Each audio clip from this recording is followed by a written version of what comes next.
Okay, this is the spreadsheet that we'll use to go over the Zed Score Rankings.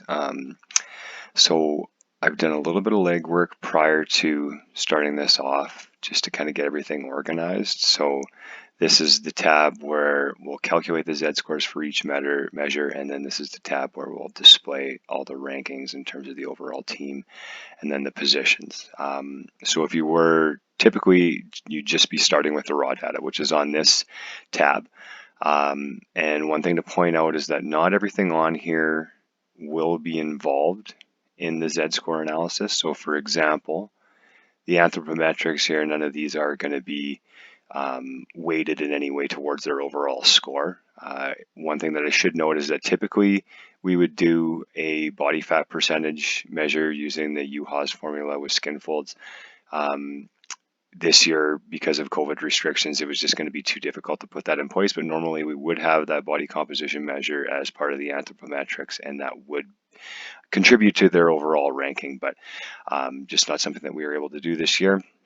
Another thing that you'll notice too is on this 15-meter repeated sprint test on ice, there's a lot of different metrics that you're getting off of that test, but the one that we're going to use to rank them is the total time. And the reason for that is that a lot of the peer-reviewed literature that's looked at repeated sprint ability tests has pointed towards total time or total power output if it's something on a cycle ergometer as the most indicative of their performance for the repeated sprint ability. So that's just the reason why we chose that one. Another thing that I'll point out here is that these highlighted names here, so anybody in yellow either was unable to attend the on-ice testing or the off-ice testing, one or the other. With most of these ones, I believe it was the off-ice testing that they weren't there for. And then the ones in purple either missed pretty much all of it or only were able to do some of it in the case of Handsome Bob here because of injury where they only did the anthropometrics. So in terms of what you do with those people with missing data is up to you. The one thing say with somebody that only did their on-ice testing for this example here. Sorry, I'll just highlight that whole row. So Chucky Sullivan here wasn't there for the off-ice testing, did the on-ice testing. So with that, with the Z score, a score of 0 is equal to average. So if you just leave cells blank for them across the board for anything that's being calculated into the Z score ranking for off-ice measures, it's just going to give them an average score on that. Obviously not going to be accurate in terms of what their actual performance would have been, but if you might have a good reason to maybe want to leave them in there just to see how they shake out with just the on-ice measures involved. Either way, what I'm going to do for this example is take all these ones out and kind of leave the names out and at the bottom of the Z-score analysis. And then the kind of thing is you might want to just, if you're doing this for a team, is leave those names in and then just kind of make a note for the coaches that would be looking at this to say that you've left those names out of the analysis because of too much missing data. Another thing that I mentioned in the article component of this piece is that this data is from the female varsity team that I work with at the University of Alberta, but I've obviously taken the names out for confidentiality reasons and had a little bit of fun with the ones that I put in here. So take a look. There's some pretty obscure ones in there, but you should get an idea for the types of movies and TV shows that I enjoy watching. Okay, so moving on to the actual Z score rankings. Okay, so with this one, I have the metrics down here that we're using to put in the overall ranking. So as mentioned in the article, again, these 5 components are from the on-ice testing or the on-ice assessment, and these 4 components from the off-ice, and then there's certain individual scores that are going to make up each one of those categories. So when we look up here, lower body power accounting for 20% of the overall score, and that's going to be made up of vertical jump, which is 8%, leg power for 4%, and long jump for 8%. So when doing this, this is what needs to happen. So say if you have those 3 measures that are going to make up your lower body power, there needs to be 2 columns next to each measure. So with the vertical jump, we have 2 columns, one for the Z score, one for the weighted Z score. Okay, and then the same thing all the way across the board. Okay, full body strength is made up of total grip strength, like the combined of left and right sides, and the mid thigh pull, each counting for 5% of that 10%. Off ice speed, using a 20-meter sprint here and 0 to 10 split, making up 3% of that overall score of the 6%, and the 20-meter total making up 3%. One thing I should mention here is typically we do use splits on the ice as well, but when we came in to do the on-ice testing this year, we were a little bit low on lights that were working, so we didn't have enough to put out there and put the splits in. So an unfortunate thing that we had to deal with, and weren't able to get as much data, but typically we would use splits on the ice as well. For the aerobic fitness, we're just using the good old beep test here, counting for 10% of their overall score. On ice speed, we're using that or counting that as 27% of their overall score. 22% of that coming from the 30-meter forward sprint, and then 5% of that from the backward sprint. Okay, so again, that's something, maybe if you wanted to do a little bit of a different analysis for your defensemen, you could weight those a little bit differently. Okay, on ice agility made up of a transition agility and the 0-12-0. I actually should have that in as 12-0, 12-0-12. Either way, just the two on ice agility measures that we are using. 12% of the total score, each one of those making up 6%. And then finally, the on-ice repeated sprint ability, made up of that total time from the repeated sprint test, is counting for 15% of their overall score. Okay, so getting into it now, we'll just go through how the Z scores are actually created. So if I'm starting here at my vertical jump, I'm just getting my equals to start my formula. I'm going to start with a bracket, select my data point, subtract it from the mean, okay, selecting that cell, and I want to lock that cell in, close my bracket, and then I'm going to divide it by the standard deviation, again, locking that standard deviation in. Okay, the reason for locking the mean and the standard deviation is so that when I click and drag that formula down, all of my numbers are going to be using the same mean and standard deviation. So hit enter. Okay, and then I'm going to weight it. All right, so with this one, again, I'm going to hit equals. I'm going to select that score. It's counting for 8% of the overall score, so I'm going to multiply it by 0.08 and hit enter. Okay, and then from there, highlight both those scores, grab the bottom right corner, drag down, and then we have everything in for the rest of them. Okay, so I'm going to do this across the board. This part will be a little bit tedious, but I'll go through all of it just in case anybody watching kind of wants to see everything done on it. Okay, but everything's going to be pretty similar to everything else with all these measures, with the exception of the measures or tests that are done in time, where we have to do something a little bit different. Either way, with our leg power, I'm going to keep things the same here. I'm locking in, dividing by the standard deviation, and on. With our leg power, this is counting for 4% of the overall score. So I'm going to multiply that by 0.04, click and drag, and we are good to go. Okay, so with my long jump,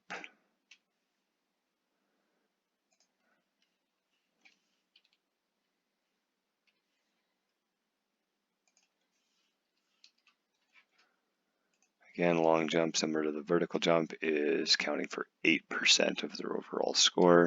Again, multiplying by that 0.08.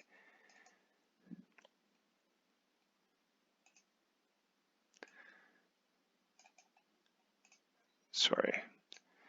So obviously a couple different ways that you can move the formulas down the cells. One is right clicking and copy and pasting, but obviously the easiest to just grab that bottom corner and drag.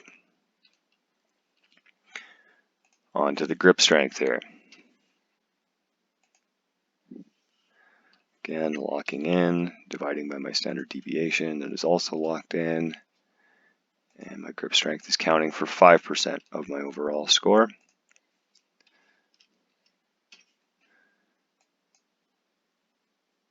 Click and drag, and we got that one set in. Okay, mid-thigh pull, same deal here.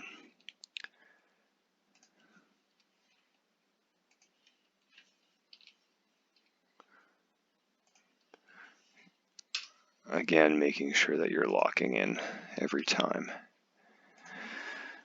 Counts for 5% of the overall score. Highlight, drag it down, and we got everything in. Okay, so now we got our first one here that is based on time. So everything's going to start the same here. Okay, so I'm going to develop my Z score the same way I have been doing on the previous ones. Making sure I'm locking in. Okay, and then the difference here is with the weighting. So I am going to use a bracket to start off, okay, and take my Z score, multiply it by 0.03 to get that 3%.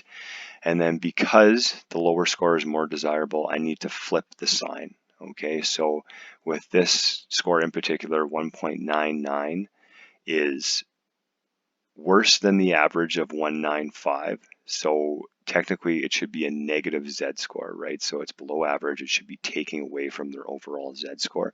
So what I'm going to do here is just multiply it by -1 and then fit that in, and that's going to fix the sign on my weighted overall Z score. Okay, again, click and drag that down, and I'm going to do that same thing for anything that has a score in time where a lower score is more desirable.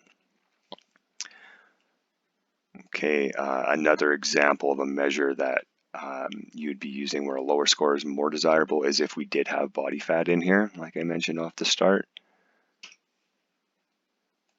Okay, again, make sure I need to open it with an equals bracket.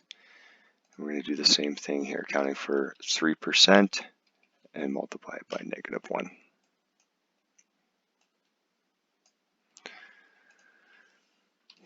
Okay, we got our beep test.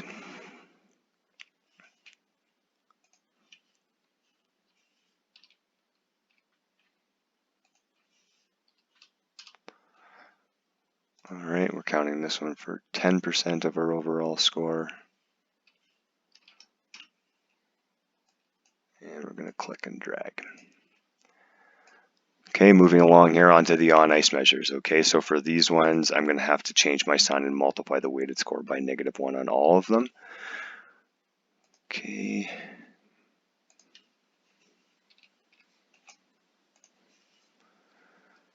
Everything's the same with that Z score. Okay, for our forward sprint, it is counting for 22% of our overall score. Okay, the biggest one here, multiply that by -1. Okay, and then again, in here, we have our goaltenders in the mix, right? So with this on-ice portion, they are just going to be awarded with average scores across the board. Just keep them in there just to see how they shake out in the overall ranking and just to compare them to each other as well, right? So typically we would have 3 goaltenders in this data analysis, but the one wasn't able to make it. But either way, there's still some value in being able to compare amongst the positions, especially if they're consistent in the test that they did. Okay, onto the backwards.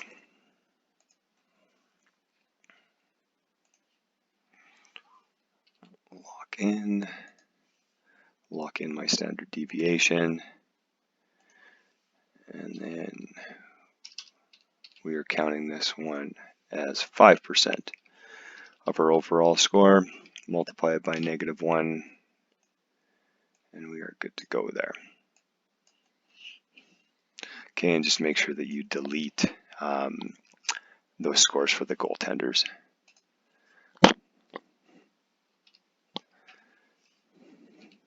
Okay, on to the agility measures here.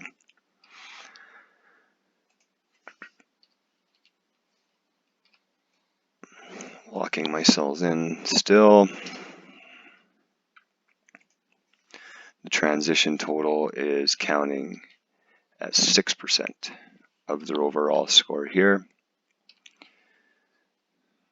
Okay, again, as I mentioned in the article, a lot of these numbers are up for debate. So obviously you can weight them any way that you would want, and it's going to depend on which measures you have in place as well. So another way to do this, if you're copying and pasting formulas and there is some missing data in there, is to copy the formula, hit Control, highlight the cells where you want the formula, right click, paste formulas, okay? Or you can just drag and drop and then delete the ones that you don't need. Okay, just make sure that I did that right there. Okay, perfect. Moving on, 2 more left here. Get this boring part done with.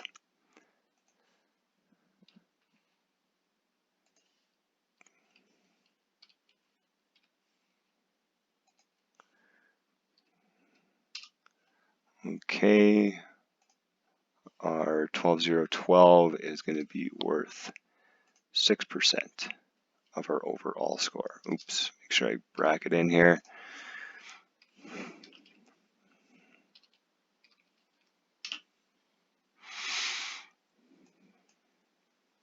Okay, I'm going to do that same thing. Copy, highlight the cells that I want that formula in. Oops.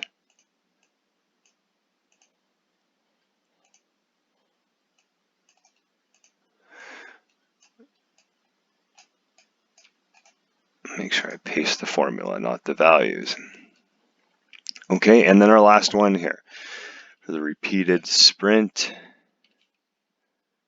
keeping everything the same. Find my average, lock it in, close my bracket.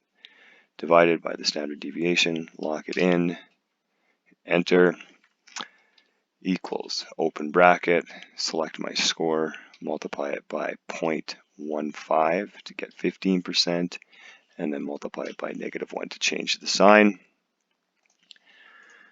Highlight my score, and make sure I fill in all the appropriate cells. Okay, so we have everything in place now. To basically find our total Z score, I need to sum up each of the weighted Z scores. So I'm going to use the sum function, and then I am going to select my first weighted Z score, hit Control on my keyboard, and then find the rest of the weighted Z scores all the way across the board. Sometimes when you're doing this, it can help to just highlight every weighted Z score column in a different color, so you know where to select or highlight when you're looking at to total up your sum of scores. But either way, just kind of doing it slowly, being careful that you select each of the appropriate cells. I hit enter. Okay, copy. Actually, sorry for this one. We do want the goaltenders involved in the total score. Okay, and those are my total Z scores. Okay, now what I'm going to do is highlight my names, hit Control, highlight those total Z scores, copy, come over to my Z Score Rankings sheet. Okay, so I have everything in place. Those names that I took out of the analysis are in the bottom with a little bit of with a little not-applicable symbol and the sum of Z scores, and then a note at the bottom. Players who have NA in the Z score column were missing too much data to be part of the overall analysis. Just a little note for the coach. Obviously, if you're sending this to the coaching staff's way. Okay, so I paste that in, grab my top right corner of the sum of total Z scores, drag and drop down, right click, sort, largest to smallest. Okay, so when you look at that, the 5 fictional hockey players are rounding out the top 5 of the Z scores. Okay, Dean Youngblood, Tim McCracken, Reggie Dunlop, Adam Banks, and Gordon Bombay are our fittest of these fictional characters here. So just to kind of take a quick look at this, you can get a little bit of appreciation for the separation between people as well. So you can tell Dean here at the top, there's a bigger separation between him and Tim McCracken as there is between Reggie Dunlop and Tim McCracken. Okay, so gives you a little bit of appreciation for how consistently that player ranked above the mean on all the different scores. And okay, obviously some of them contributing more so than others. All right, but either way, what we can do here now is take our names, highlight them over into this column. Okay, and what I'll do here is, actually I'll keep the non-applicable in there, highlight all these numbers, make sure we can just keep it to about 3 decimal places. Actually, sorry, we don't even need those in there. I'm going to delete them and put rankings in instead. So first, second, okay, once I have those in, I can grab my bottom right corner, drag down, and have the rankings actually in there instead of the Z scores, something that might be a little bit more meaningful for our coaches. Okay, and then I'm going to split them up into forwards, defense, and goaltenders again, just to organize the data a little bit nicer. So I'm going to highlight all my forwards again. I'm just highlighting cells, hitting control, and then selecting the rest that I want. So I'll copy those, put them in there. Again, what do I have here? I have 9. So let's get these, copy paste over. So we have our rankings in there. And then we're going to do the same thing for the defense. Get all my D.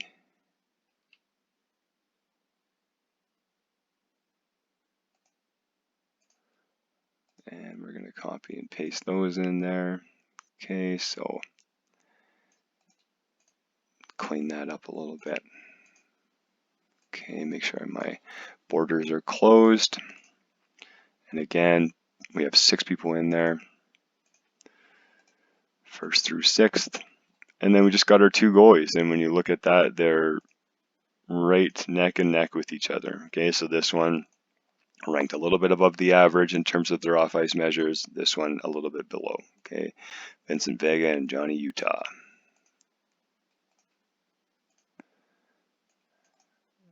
And just copy and paste the 1st and 2nd over there for their ranks, and there you have it. Okay, so again, just a fairly easy way to just make the data you have a little bit more meaningful, a little bit more robust. All right, so again, something that I've used for a long time, learned how to do it when I was in my master's degree from my supervisor, and something that I've found very valuable ever since. So again, if anybody wants this actual spreadsheet to work on, my email will be available either in the description of the video or just on the website. So anybody that does want to get this actual data set to kind of play around with or any questions, please let me know. Thank you very much.